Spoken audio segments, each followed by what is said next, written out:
Salam dostlar. Gəlin bu ifadələrin asan hesablanma qaydasına baxaq. Görək necə eləyəcəyik.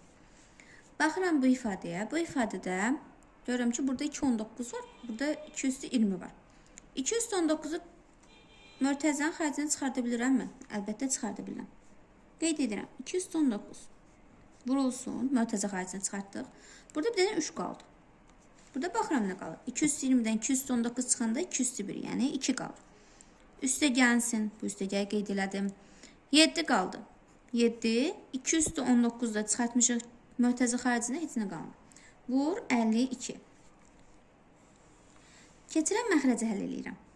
Burada baxıram 13 var. Kvadrata yüksəldirəm. Yəni 13-ün kvadratı yazıram.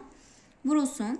8-i necə yaza bilərik? Baxın 8-i burada yazam. 8 2-nin kubudur. Yəni 2-ni 3 dəfə öz-özünə vuranda 8 edir. 2-ni 2-yə vuruq 4, 4-ü 2-yə vuruq 8. 2-nin kubu. Üstünə bir dənə də 4 var. Buradan da bir dənə 2 gəldi üstünə. Yəni bu formada olur. 4-ü 3-ə vuruq 12, 12-ni də 2-yə vuruq 24. Yəni 2 üstü 24 yazıram. Təzədən hesablayıram. 219 olduğu kimi yazdım. 3-ü 2-yə vuranda 6. 6-ın üstünə 7 gələndə 13. 52-ni necə yaza bilərəm? 13 vur 4 kimi. 4-ü necə yazacaq? 2-nin kvadratı kimi. 13 vur 2-nin kvadratı. 52-ni parçaladıq. 13 üstü 2 olduğu kimi qalır. 2 üstü 24-də olduğu kimi saxlayırıq. Baxıram. Əvvəlcə qruplaşdırım, daha asan da olsun. 219 ilə 2 üstü 2-ni toplayan neçə eləyir? 2 üstü 21. 10 üstündən də 10 toplayırıq. Üstlər toplanır yəni.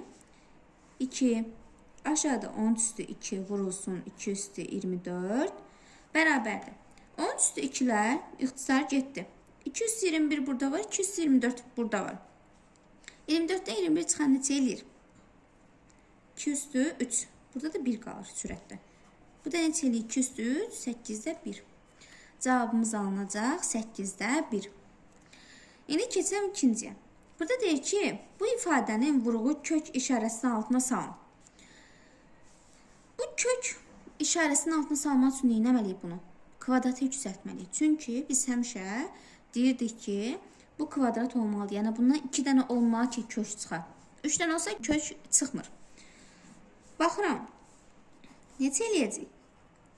Buradan belə çəkək. 6 böl B. Məxrəci B. Bunu da kvadrat olaraq gətiririm bura. Kvadrat imiş ki, kökdən çıxa bilib də. Baxıram. B kvadratı B. İxtisar gedə bilirmi? Gedir. Burada qalır B. Burada heç nə qalmır. Altını da B'yə vururuq. Kök altda 6B. İfadəmizin cavabı kök altda 6B. Bu qədər dostlar, hələlik.